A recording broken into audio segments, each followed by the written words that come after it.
The dealership technicians absolutely blew it on this one. I mean, blew it. Let's find out what went wrong with this Ford Bronco Sport. Let's get started.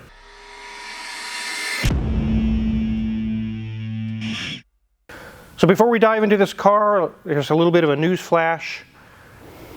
What you're about to see in this video is where we had a car come from a dealership. What they said was wrong is not what's wrong.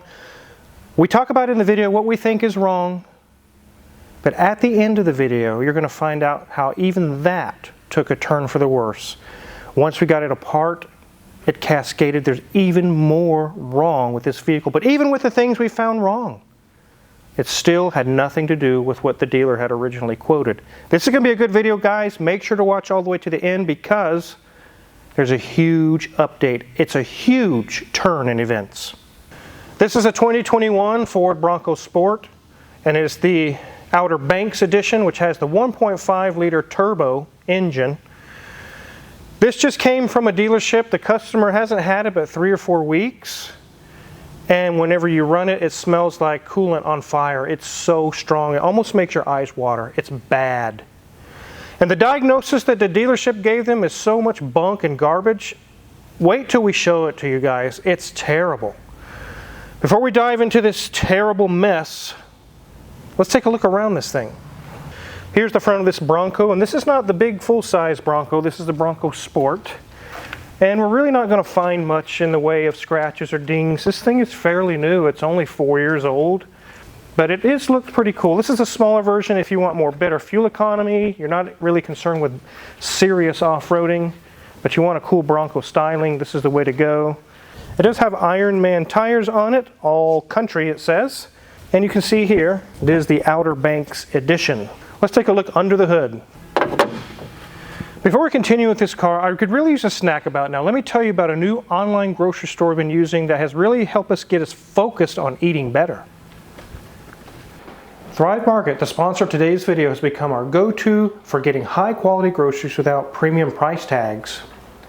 We hate going to the local store. The traffic is always a hassle and the aisles are full of people. Then once you finally found what you're looking for, the shelf is empty. I order Thrive Market from home knowing it has the highest quality standards in the industry. They restrict over 1,000 questionable ingredients. It's nice knowing the food I'm eating is food and not chemicals. I know they'll have my favorite go-to snacks. They also have items I can't easily find but always wanted to try. Whether you're needing to keep peanut butter and jelly in the pantry or need everything to make your next Taco Tuesday a success, they have it all. Thrive Market doesn't just stop at groceries. Daisy will really like these treats, and I'm super stoked to try this toothpaste. I think it was made just for me. Plus, for every paid annual membership, Thrive Market donates a membership to someone in need, making it possible for low-income families, teachers, and veterans to have access to organic foods. If you've been looking for a way to stay on budget and still get good food, you need to try Thrive Market. Just click the link in my description or go to thrivemarket.com/carwizard to receive 30% off your first order and a free gift when you join Thrive today. Now back to the shop. I'm glad I got that snack. I'm going to need the energy for the amount of work this thing is going to need. It's going to need a lot. Let's take a look around this 1.5 EcoBoost. This is a strange little engine cover, guys. It's like foam. It's floppy. That is very weird. Here we can see an ongoing thing that newer cars are getting into is plastic, plastic, plastic. Everything is very chintzy looking plastic. One thing I've always brought up with Danielson, we get into chat sometimes, I said, Danielson, no one's going to restore a 2021 Ford Bronco Sport 75 years from now. Where are you going to get all these plastic pipes and things? And I know they say, well, you can 3D print them and stuff, but there's just so much plastic, so much degrading that's going to happen. No one's going to want to go through all that. I don't think so. Even though it may be possible, I just don't think there's going to be the drive to do it. But this one runs fine, dries fine. It just smells so bad. And take a look at this coolant reservoir. Very, very low on antifreeze. We've had to add some, but it arrived here pretty much empty. So before we dive into where is this coolant going and why is it so strong and smells so bad, let's let Mrs. Wizard show you guys around the interior Okay, ladies and gents, it's kind of hard to see there in the bottom of that lovely scene with stars going by, but it's 89,937 miles. I like this display. That's a nice, it's a interesting picture to be showing back there, and obviously there's going to be showing a lot more information than just our tach and our speedometer. But as we move up, you'll see obviously everything is in great condition. This is such a new car. Dash is in really good shape. We move down, we've got our glove box, we've got our HVAC controls, we've got a nice little spot there probably for a cell phone, got our push button start, and we've got a nice infotainment screen above that. Going down, you'll see that we've got our gear selector, which is in the round dial style, and we have another hiding spot back there as well. Cup holders. So as we move here, you'll see that we have the greatest of all time modes, the go-to mode. Now, I have a feeling it is something to do with the off-road package, but I just think it's kind of cute they chose goats. So we move back, you see we have a nice little armrest on a hinge, and we've got a few little treasures down there at the bottom. As we look at our seat, I have not seen a seat like this. This has multiple different items on it. We have perforated leather in the center for heated and cooled seat, I would imagine. We have our Bronco right here in the back behind your shoulder blades, and this almost feels like a horsehair kind of design, kind of not leather like what's back behind, but it definitely has an interesting texture. So we've got 3 different textures all mixed into one seat, which is actually working well for it. We have more of our brown camel leather on our door card with more black plastic. And in the back seat, they have continued both the perforated leather, the kind of gray horsehair, and the camel leather also. Headliner's of course going to be in good shape because it's pretty much a new car. As we wrap this up at our steering wheel, you'll see that we have our bucking Bronco in the center of our airbag with lots of buttons on each side to control various options within the car. So enough of this interior talk. Let's get this up in the air and see, where is this coolant leaking? This gets really strange, guys. Before we get it on the lift, I want to describe the situation. They took it to the dealership where they bought it. I don't know if there was any warranty involved or any at all. That really wasn't any information that was given to me, but I have the ticket from the dealership stating what they're going to do.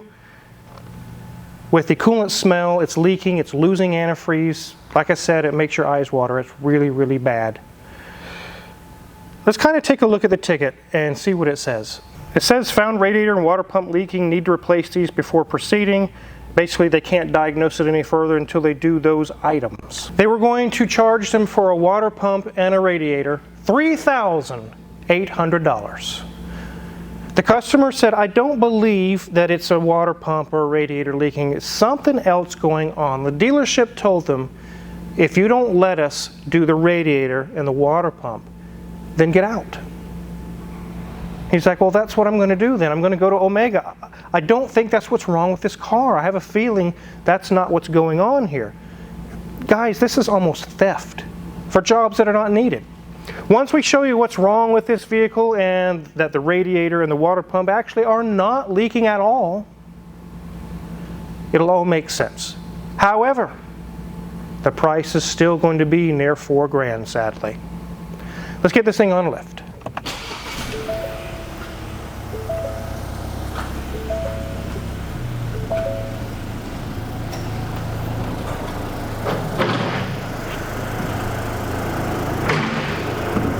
Before we get this in the air, I want to show you the radiator and the water pump on the top side and see what we see there.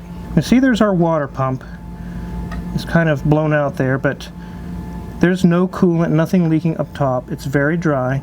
So let's take a look at the radiator now. We'll look at the side tank specifically. You can see right here where the metal crimps onto the black plastic tank. That's where we would normally see leaks. It's dry up top. And there we see the face of the radiator in front of the fans. There is nothing leaking there, no staining, no nothing. And on the other side tank, no leaks as well up here. Let's get this thing in the air. So I'm not arguing whether or not there's a coolant leak. What I'm arguing is where it's coming from. As you can see on the floor, it's been leaking quite a lot. And it's not the radiator or the water pump at all. Let me go grab Danielson and let's talk about it. So we just showed everyone the radiator and the water pump, and you pressure tested it. You didn't see anything there either, did you? No, I actually, last night I pressure tested it and I was looking for leaks. I couldn't see anything obvious, so I decided to just completely, just set it to like 15, 20 PSI and just let it sit overnight. And then in the morning, this is what I find. So we see right here antifreeze is dripping from this mount. And back here as well. It's all over the exhaust and all over this tray right here, this shielding.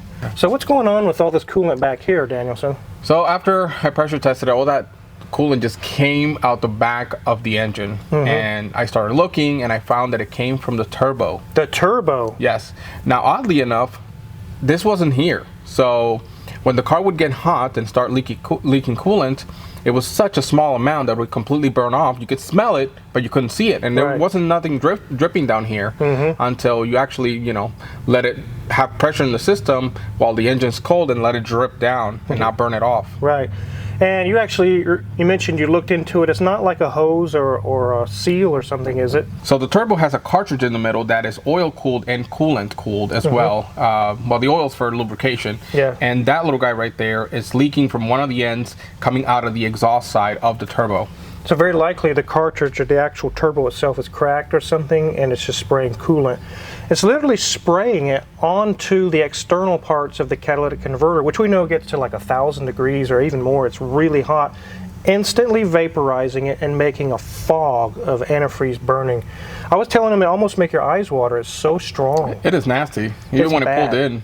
No radiator or water pump's going to do that. No, I don't get why it wasn't obvious.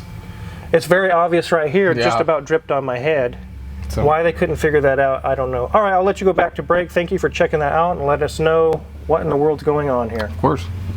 So this vehicle's fairly new. It's probably not much checking I need to do, but I will do a quick check and make sure I don't see anything obvious. Our brakes are about 60 or 70% remaining. Our CV boots are good. Sway bar link here is good.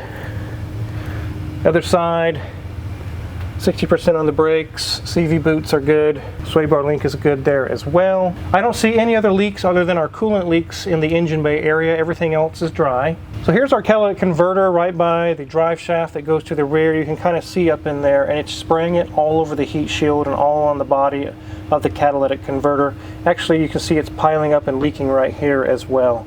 Look at that, guys. Oh, there's so much. Oh. So we definitely know where it's coming from now. It's not the radiator or the water pump. Here's our drive shaft is good. Our exhaust is all intact. Here's our rear differential. The little tiny CV boots are good. Sway bar link is good there. Shock's not blown or anything. Brakes, let's take a look. Probably 70, 80% in the back. Same on the brakes back here. Sway bar link is good, and the boots are good. No blown shocks. So it does have single exhaust, but it goes into a rear muffler, and it has two little tiny tips. Those are small, Mrs. Wizard. They are. They're not even really showing out the back end. So, anyways, let's get this thing on the ground and talk about this fiasco. So here we have an old turbo off of an old GM vehicle. I think it was like a 1.4 liter. I want to show you guys kind of what we're talking about. So it's not leaking from the exhaust housing or the intake housing. It's the actual center, the cartridge. It's cracked and it's spraying all over the exhaust. There's really no fix than just replacing the turbo. A lot of people say that these small engines with turbos and they're pushing them too hard and they're not lasting as long. Some of that is true, but that's not the situation here. It's a casting flaw or something wrong with the turbo manufacturer that caused it to crack and spray coolant out. It has nothing to do with what type of engine is under the hood. Have you guys ever had a time where you needed to replace a radiator and a water pump both at the same time? That's really crazy, isn't it? The customer kind of got a hunch that something wasn't right. I guess they kind of followed their gut instinct, and I'm glad they did because it paid off. What's really crazy, like I mentioned, they were going to charge them $3,800 for a water pump and a radiator. And they said, we won't go any further until you approve those repairs first. Think about that for a minute. They would have replaced the radiator and the water pump, which wasn't needed, for almost $4,000. Then they would have found what's really wrong with it. Oh, by the way, now that we replaced those parts, you need a turbo, another $4,000. Do you see what happened there? It's kind of a shell game. And you end up spending $8,000 when you only needed to spend half that. And they say, sorry, that's part of our process. We had to do it. Lies, guys. Lots of lies. You heard that right, it's almost $4,000 to do the turbo, which is what's really wrong with this Bronco Sport. The turbo is the problem, not the radiator or the water pump. There's no savings here, they're not saving any money, they're still going to end up spending $4,000. I looked up the book time to do this job. Depending on where you look, one place was 11.9 hours, the next place was 13 hours. I quoted the 12, to be fair, on the lower end. 12 hours, and then when I ordered the part from the company I got the parts from, they said, Car Wizard, you need to understand something about these new engines. All the bolts, all the studs, the tubes, all the pipes are not reusable. They're one-time use. They won't seal, they won't do right if you just try just to do the turbo only. The guy that sold me the parts, he said, we sold a lot of these, it's a very common issue. You have to order the whole kit. I said, okay, how much is the kit? He said, $2,000. For the turbo, the lines, the bolts, the gaskets, the flanges, all the stuff. And 12 hours of labor. And sales tax, and we're at $4,000. These kind of things, guys, are really starting to anger me. I really strive in my shop with my guys that are working here that we get the right answer, exactly what's wrong. We don't play games. We get your car fixed and get you out of here. It's not that I don't like you guys. I just need the cars done and I need them out so I can get the next cars in. Why are we wasting time replacing a bunch of unnecessary parts? I know why. To run the bill up. That's exactly why. This would have been pressure tested at the dealership if they did that like Danielson did. They would have found immediately. Oh, it's pouring out of the turbo. Look at that. Why didn't they do that? I don't know. It's really getting bad out there. The problem that we found, what's really wrong with this Bronco Sport, has nothing to do with what was originally quoted to be replaced. However, it's still going to cost about the same amount of money, unfortunately.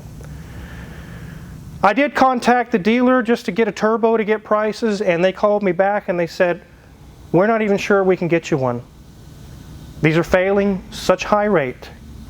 We may not be able to get you one. They emailed me later and they said, we can get you some of the parts and pieces, but we cannot get the turbo. It's on back order. And they don't know how long this could be on back order. Luckily, I went through a different company. They were able to get all the parts and the turbo and everything, like I mentioned in that whole kit. We already called the customer, they approved it. They were like, it's still a lot of money, I understand, but I know that that's really what's wrong with my car. Now we can get to the bottom of this and have my car back on the road. So isn't that crazy, guys? I definitely wanted to get this video out to show you how there's a lot of waste in diagnosis in shops these days, especially dealerships. Make sure you find that trusted mechanic, test them out, try a few jobs, oil changes, small things, and work your way up to bigger jobs. And when you find that trusted mechanic, don't try to cut them down on their prices. Oh, so-and-so down the road does it cheaper. Yeah, well, there's a reason why they're here, because so-and-so doesn't know what they're doing. So it's been a couple of days since we filmed the video that you just watched. Danielson has it all apart. We thought hopefully just the turbo, because coolant was literally pouring out of the turbo. But once we got it apart, we found so much more. The cylinder head is cracked. It's blowing coolant into the turbo and messed up the turbo and took out the cat with it, like a chain reaction, kind of like the domino effect. And the price just tripled, guys. It is so bad. Let me go get Danielson. We show you the data and exactly what we found. Danielson's heart sunk when he got the turbo off and saw coolant pouring out of the exhaust. Kind of the exhaust manifold. He was like, oh my gosh, this is bad. Let me go get Danielson. So we didn't have approval to take anything apart until at least we got the okay to do a turbo. We weren't just going to tear apart the engine half apart all into pieces to figure out what's wrong. But once we got the approval and we got the turbo removed, you found coolant coming out of the exhaust, out of the head.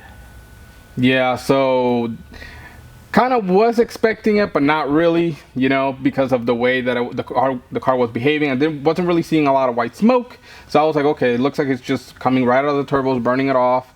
So it must be a very small leak. So, and it's right there at the flange. But as soon as we removed the turbo, no, it was coming from inside the cylinder head. The cylinder head on these cars are actually, instead of having a manifold, like a flat surface with a manifold sticking out and the turbo gets bolted to that, the head actually tapers in. It's all part of the same casting, aluminum casting, all into one piece.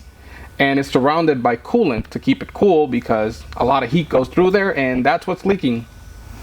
So coolant's been spraying from the exhaust side of the cylinder head, and the turbo's been ingesting and eating on the exhaust side all of this coolant and spraying that into the catalytic converter. Let's take a look real quick at the turbo. So here's our turbo, and you can see on the impellers on the exhaust side, it's actually stained green from all the antifreeze it's been eating. And on the coolant portion of the turbo, there's like green sludge all in it. So this thing has eaten probably gallons of antifreeze. I wouldn't trust those, you know, that impeller and all that stuff to be in good condition, the shaft on it. I wouldn't trust it to put it back in. It's such a gamble. Is it going to last much longer? Will the turbo blow up from the ingestion of coolant it's been eating all this time? How long will it last? Do you know? I don't know. Do you know? I do not know. I'm not going to take that gamble on a customer's car, so they're getting a new turbo anyways. But wait, there's more. Let's let Danielson show you guys the catalytic converter. So the honeycomb structure inside a cat should be flat as a pancake, but what we're seeing is it looks like mountains under the ocean or something. It's all wavy, there's chunks missing. It's literally had meltdown happening. It's melted the ceramic, melted all the platinum. You can see it's shiny over here, but it's dull there. It's eating into the cat. This cat is done. This was very laborious for Danielson to get that turbo off. It took a lot of, it was actually very stressful. It's kind of tough to get down there and get it off. That's definitely not something we would do probably just for discovery, to find out something. We're not going to tear that much apart. No, we get approval by that point because it's so much work and you need parts to put it back together. It's not like you take it all apart and then just put it back together with the same parts. You have to put new parts. Yeah, once those parts come off, they cannot go with old gaskets and old bolts. So this had to be done anyways to get the turbo off. It's gonna have to be replaced anyways. We just saw that turbo has questionable lifespan left. We have no idea how much longer that will last. So we add a cylinder head and a catalytic converter on top of the turbo, which was already quoted. This is bad, guys. All right, thanks, Danielson. I'll let you go back to break. So this is a surprise for us. It's a surprise for the customer as well. This is not pleasant. I don't enjoy this part. I really don't. But as you saw, there's no way out of this situation but up as far as you got to replace all these parts. There's no way you can say, put it back together, I'm done. What are you going to do with this thing? It's undrivable. It's going to blow up even further. So what we quoted them originally to do this job just got tripled because the cat and the cylinder head, head bolts, timing chains, all those things are going to have to be replaced. This is going to be way, way expensive. But here's the thing. This isn't no $6,000 car. This is a $30,000 vehicle. That's what they're worth right now.